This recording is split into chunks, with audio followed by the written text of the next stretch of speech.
Mike. How are you doing today? Very well, thank you. Great. So it's good to see you and returning and give us an update. But for some of the audience who have not heard about RPX Gold before, can you take us a brief overview about your company? Certainly, thanks, Norbert. Yeah, it's exciting times for this for RPX Gold. We were formerly known as Red Pine Exploration. We've recently changed our name to better reflect who we are going forward. And what we are is an exploration company with the ultimate goal to get into a production company with a gold project that's located in northwestern Ontario, central Canada. It's an interesting project. It's been mining's been going here since 1905. The last commercial operation was in the 1980s, and really since that time, Red Pine's done a really good job consolidating the land package, building a new geologic model, a lot of drilling to define the new resource estimate that we came out with last year. And in March, we issued the PEA, which is a preliminary economic assessment, which really is our first look at how we could mine and process the ore, and what the economics of that would be. And we were actually pretty surprised with how good it looks. We had an NPV of over $500 million and an internal rate of return over 100%. So certainly a good start to this project. Obviously, we have to do more work to continue to collect more information to improve our confidence in taking the project forward, but it's a really great start. And really what this project entails is really starting with some small pits, mining those pits for a period of 3 to 4 years, generating cash flow, and then using that cash flow to further drill and develop a larger underground deposit. And during that time, we'll be using a toll milling. So somebody else in the area that has a mill will put the ore on a truck, haul it down to their mill and have it processed. That way it generates a lot of cash flow, but more importantly, it really lowers the risk to a small company like ours because we won't have a large CapEx outlay in the first number of years. And really that staged approach also helps with raising money. So if we want to do more drilling, we want to develop later in the mine life an underground mine, we'll have cash in our bank that we've generated from these initial open pits. And that does is really minimizes shareholder dilution, which we're really sensitive to that. We know shareholders, we want to see a price appreciation in the share price. And the best way to do that is by minimizing dilution. And this is the stage approach really allows us to do that. Great to hear that summary. So just dive in a bit more on the PEA in moving forward. So I noticed you're trying to probably continue to advance this project to PFS next year. So what do you need to do from this PEA to continue to add some more to develop drilling and tell us a bit what's your planning here in order to continue to improve or enhance the value of this project economics? Yeah, really since we completed the PA, it's outlined what works that we need to do to go to a PFS. We believe we can have the PFS completed in the first half of 2027. And what that really is going to entail is some drilling, which we've already started the drilling.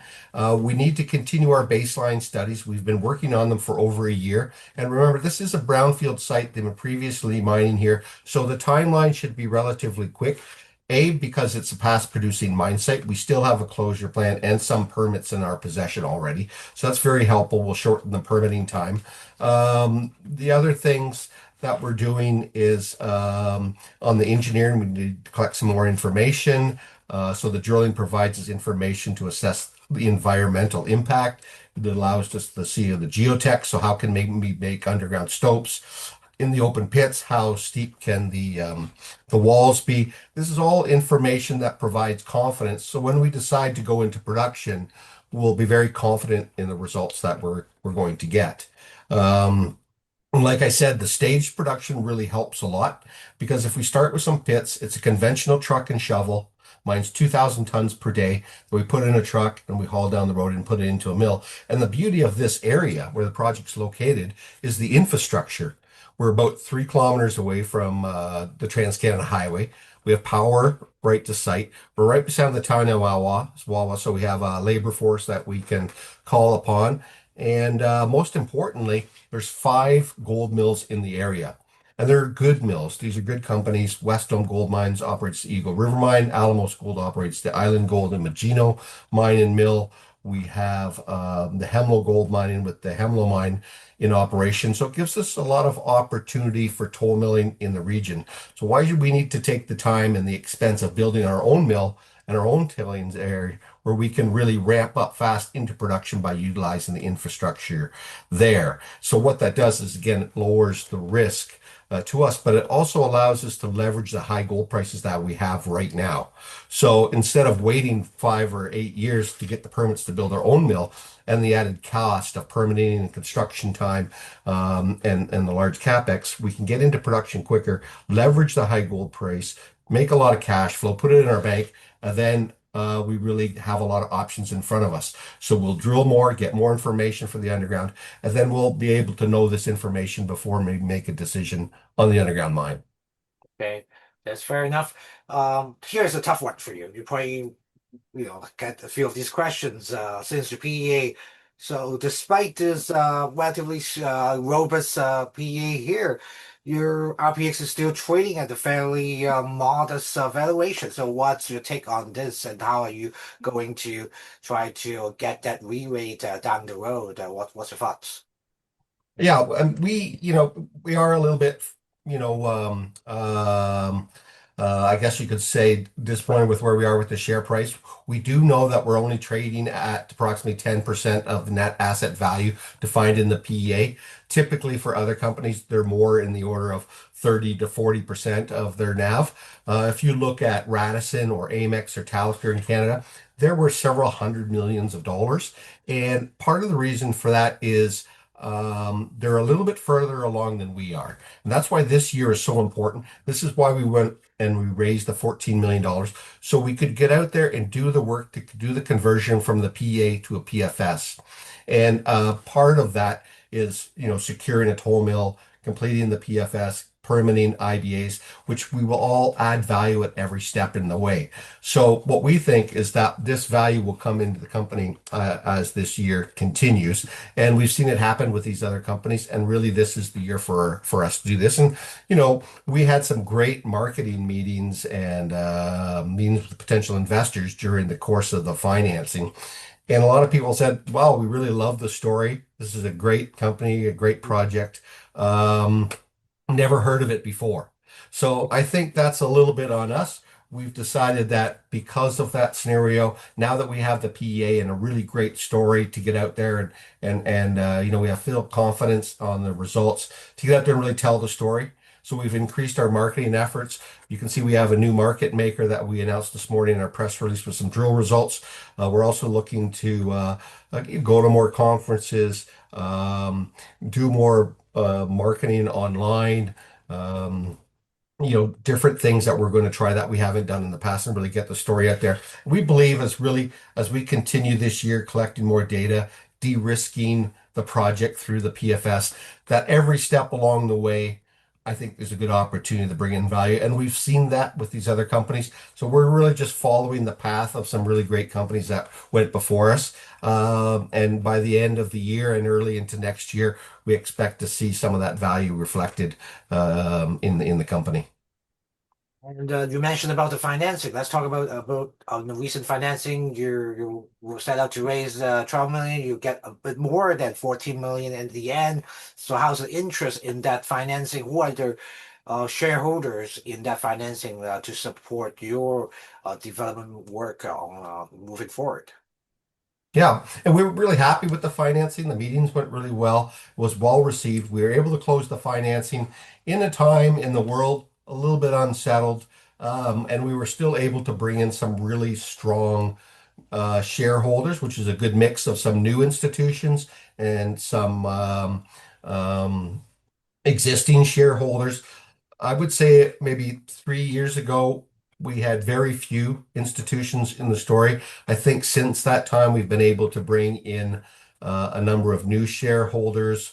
institutions like APEC, the Royal Bank, Mackenzie, Libra.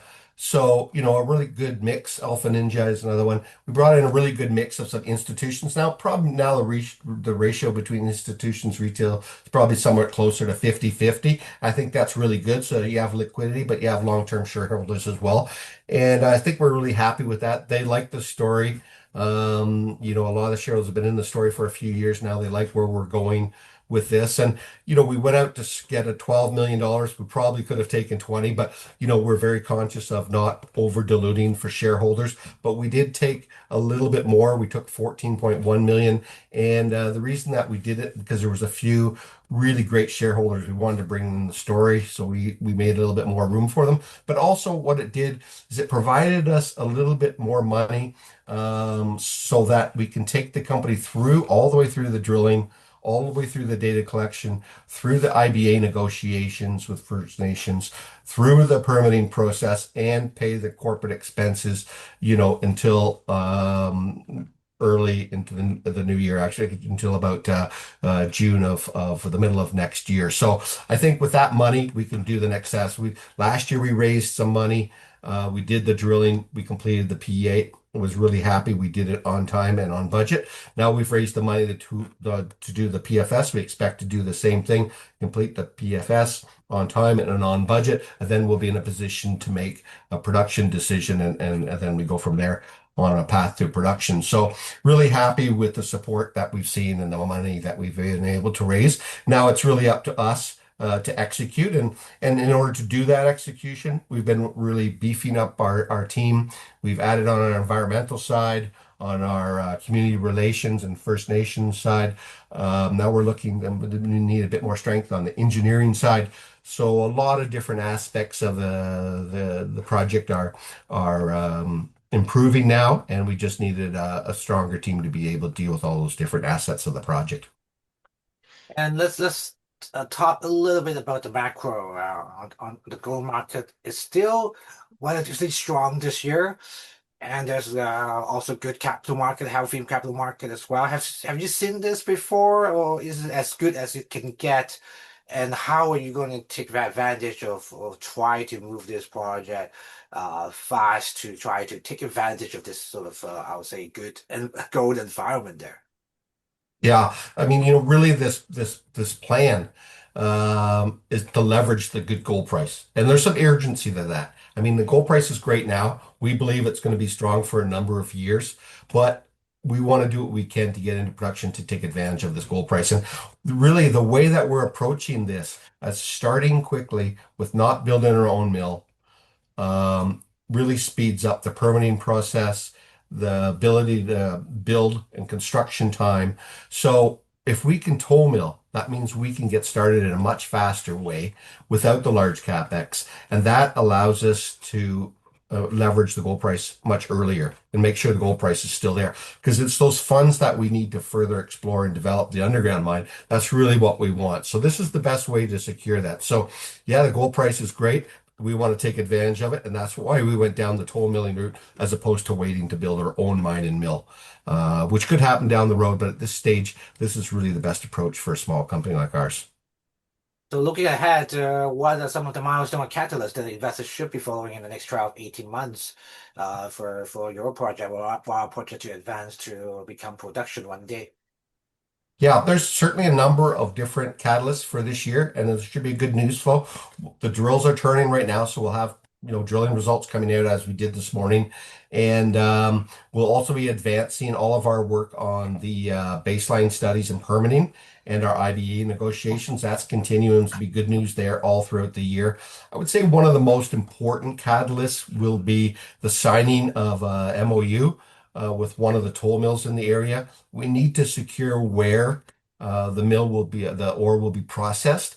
And I think that's really critical when you look at some of our peer group, like Radisson and Amex, when they were able to announce and secure a contract with a toll mill in the area.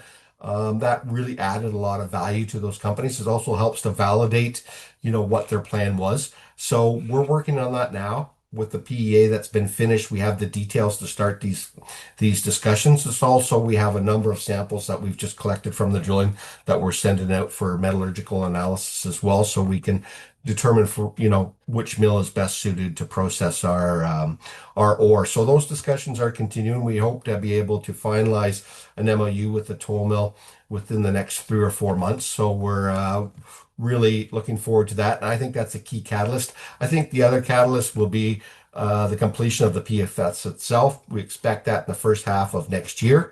Everything looks online, going in that direction. So we're building the team to be able to take us through the work, and we're doing the drilling right now for the data that we need to complete that PFS. So I think with all of that, it's going to be a busy year for us. It's going to be an exciting year, and good news flow. Some really big milestones we have to hit. So I think as we continue to de-risk this project towards PFS and afterwards production, that the value will continue to see that value increase in the company. Really great to hear the update from you, Mike, for this time. I'm looking forward to speaking with you soon again. All right. Well, thank you very much, Gilbert. Thank you, Mike.